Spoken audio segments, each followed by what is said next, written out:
दोस्तों, आज की कहानी है माता पिता के घर से जाते ही एक शिक्षक के साथ बेटी हुई बलात्कार का शिकार। कहानी पसंद आए तो वीडियो को लाइक और सब्सक्राइब जरूर करना। कल से मेरे पैर धरती पर नहीं पड़ रहे थे। रात को मारे उत्तेजना की नींद नहीं आई थी। इस पल की कितनी प्रतीक्षा थी मुझे। रात जब खाने के बाद ऋतिक मेरे कमरे में आया तो मुझे लगा शायद उसे कुछ चाहिए। मेरे पूछने पर उसने अपनी दोनों बाहें मेरे गले में डाल दी। नहीं माँ, मुझे कुछ बताना था आपको। शर्म से गुलाबी हो आई। उसके गोरे मुखड़े को देखकर मेरे चेहरे पर प्यार भरी मुस्कान तैर गई। तो मुझे मेरी बहू मिल गई। अगर आप उसे स्वीकार करेगी तो तुम जानते हो, तुम्हारी खुशी से बढ़कर मेरे लिए और कुछ भी नहीं। कौन है वह जिसने मेरे बेटे के दिल की घंटी बजाई है? बेटे के गाल पर प्यार की चपत लगाते हुए मैंने पूछा। माँ, प्रिया नाम है उसका, मेरे साथ MBA किया है उसने। हम 2.5 साल के एक दूसरे को जानते हैं और पसंद करते हैं। उसको भी अपने शहर में अच्छी नौकरी मिल गई है। कब मिलवाओगे? मेरा सीधा प्रश्न था। माँ, कल सुबह नाश्ते पर बुला लेता हूँ। बुला नहीं लेता हूँ, जाकर ले आना उसे। अब जा सो जाओ। पूरी रात मैं करवटें बदलती रही। सुबह 4 बजे ही मैंने बिस्तर छोड़ दिया और रसोई में घुस गई। मन करता यह भी बना लूं, वह भी बना लूं। सुबह 7 बजे तक मेरी रसोई तरह तरह के पकवानों से महकने लगी। माँ, क्या क्या बना लिया आपने? पूरा घर महक रहा है। आप क्या रात भर बनाती रही हैं? आश्चर्य और प्यार दोनों ऋतिक स्वर में था। मेरी बहू पहली बार आ रही थी। यह दिन एक बार ही आता है। तुम चाय पियो, मैं नहा कर आती हूँ। ऋतिक के जाने के बाद मैंने गुलाबी रंग की साड़ी पहनी, मोती की माला और कानों में टॉप्स पहनकर शीशे के सामने खड़ी हो गई और अपने कटे हुए बाल में ब्रश करने लगी। आज कितने सालों बाद श्रृंगार करने का मन हुआ था मेरा। माँ, माँ, ऋतिक की आवाज़ सुनकर मैं चौंक गई। माँ, प्रिया आ गई। ऋतिक मेरे सामने खड़ा था। अरे, दरवाज़ा किसने खोला? खुला था माँ, शायद आप बंद करना ही भूल गई थी। हाँ, यही हुआ होगा। बैठक में घुसते ही प्रिया से मेरी नज़रें मिली तो हम दोनों ही जड़ हो गए। मेरे पैरों के नीचे से ज़मीन खिसक गई। लगा जैसे पूरा कमरा घूमने लगा है। खुद को संभालना मुश्किल हो गया।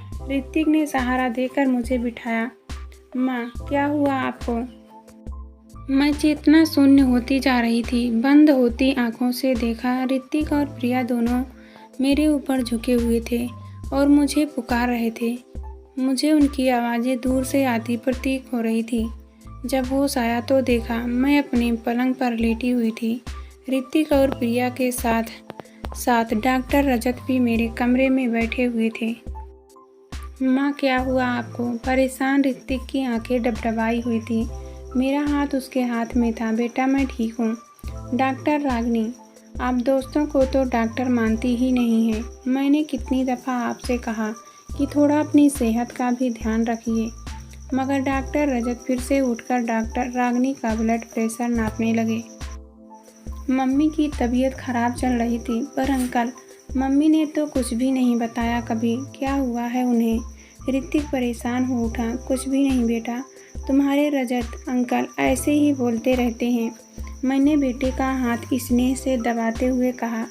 कोई यूं ही बेहोश नहीं हो जाता मम्मी। अंकल, आप बताइए ना।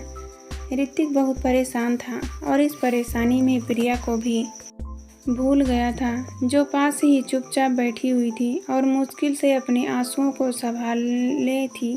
परेशान होने भी वाली बात नहीं थी। ऋतिक, तुम्हारी मम्मी को थोड़ा आराम करने की ज़रूरत है। बहुत थका देती है खुद को।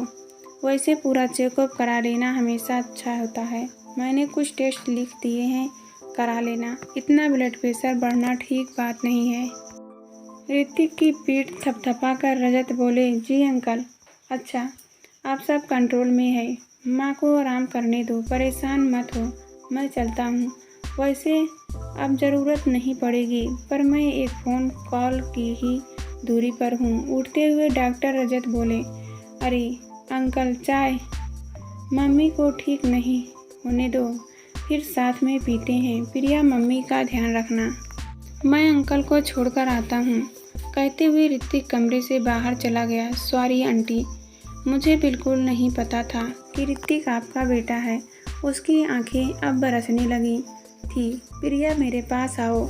मैंने उसका हाथ अपने हाथ में ले लिया। आंटी नहीं प्रिया, माँ बोली। वह फपक फपक कर रोने लगी और अपना सिर मेरे सीने पर रख दिया। स्नेह से मैं उसके सिर पर हाथ फेरने लगी। अतीत मुझ पर हावी होता जा रहा था। लगभग 12 वर्ष पूर्व का वह दिन मेरी आंखों के सामने जीवंत हो उठा। मैं क्लिनिक में मरीज देख रही थी। एक दाम्पत्य अपनी 13-14 साल की बेटी के साथ क्लिनिक पर आए। बच्ची दर्द में थी और एक ही बात बोले जा रही थी, मुझे इंजेक्शन लगा दीजिए, मुझे मार दीजिए, मुझे नहीं जीना है। रोते हुए उसके पिता ने बताया कि वे लोग एक रिश्तेदार के घर गृह प्रवेश में गए थे। बेटी का 10वीं का बोर्ड था तो वह अपने शिक्षक की प्रतीक्षा में घर पर ही रुक गई थी। हम जब शाम को लौटे तो बेटी इस हाल में मिली। वह शिक्षक दरिंदा निकला। वे हाथ जोड़कर बोले, हम पुलिस के पास नहीं जाना चाहते डॉक्टर, उसका तो कुछ नहीं होगा, पर हमारी लड़की बदनाम हो जाएगी। हम इसकी परीक्षा के बाद यह शहर ही छोड़ देंगे, हमारी मदद कर दीजिए। मैं उनकी पीड़ा को समझ सकती थी। मेरे जेठ की बेटी इस हादसे से गुजरी थी।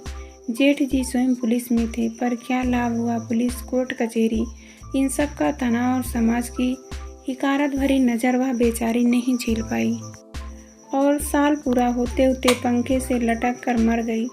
मैं बच्ची के इलाज के साथ साथ उसकी काउंसलिंग भी करने लगी। वह जब घबराती अपनी मम्मी के साथ मेरे पास आ जाती, फिर धीरे धीरे अकेले आने जाने लगती।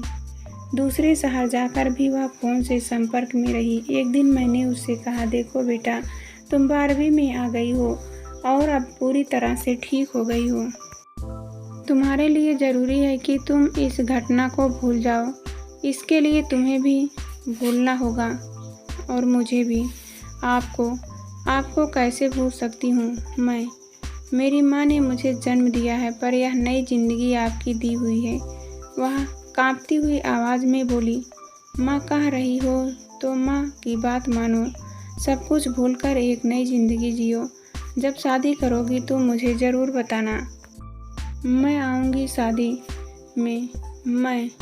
मुझसे कौन शादी करेगा? क्यों, तुमने कौन सा पाप किया है? यह पाप पूर्ण का पाठ हम औरतों को जबरन सिखाया गया है ताकि हम कभी भी आज़ादी से ना जी सकें।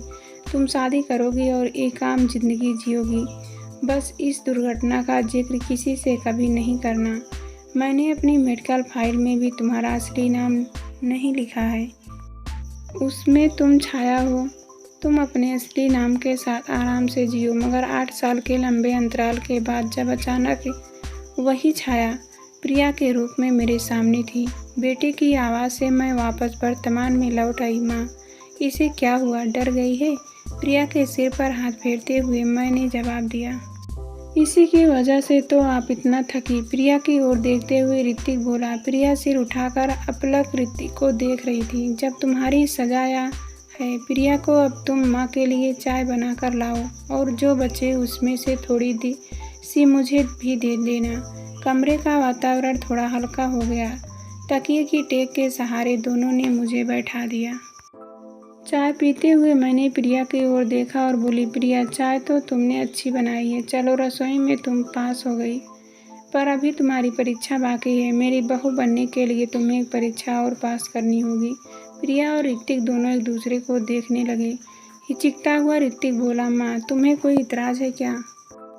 नहीं, बिल्कुल नहीं, मगर तुम अपने कमरे में जाओ। मुझे अकेले में प्रिया से कुछ बात करनी है, उसके बाद तुम्हें बुला लेंगे जी। ऋतिक प्रिया की ओर देखता हुआ बाहर चला गया। प्रिया अब सीधे मेरी ओर देख रही थी। प्रिया, मुझे तुमसे एक वादा चाहिए। माँ, मुझ जैसी ग्रहण लगी लड़की को जानते समझते हुए आप क्यों स्वीकार कर रही हैं?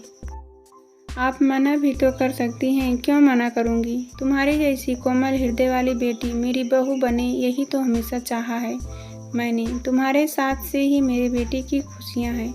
यह खुशी मैं उसे देना चाहती हूँ। बस एक वादा चाहिए तुमसे। कौन सा वादा माँ? कभी किसी की कमज़ोर पल में उस हादसे का जिक्र ऋतिक से नहीं करोगी। इतनी बड़ी बात छिपाना क्या उचित होगा प्रिया? जिंदगी में बहुत से हादसे होते हैं, क्या हम हमेशा उनका बोझ पीठ पर ढोते रहते हैं? वे घटकर अतीत हो जाते हैं, यही होना भी चाहिए। वह मौन मुझे देख रही थी। प्रिया, मेरा बेटा बहुत सुलझा हुआ है, फिर भी मैं नहीं चाहती कि किसी अनचाहे अतीत का काला साया मेरी बेटी बहू के जीवन को परेशान करे। मैं जानती हूँ तुम उसे छेड़ रहे हो। अच्छा, अब तुम दोनों रसोई से कुछ लाकर खिलाओ तो मुझे भूख लग रही है।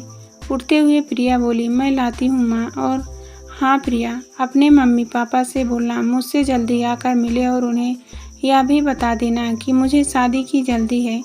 ऋतिक और प्रिया के चेहरे खिल उठे और दोनों मुस्कुराते हुए कमरे से बाहर चले गए।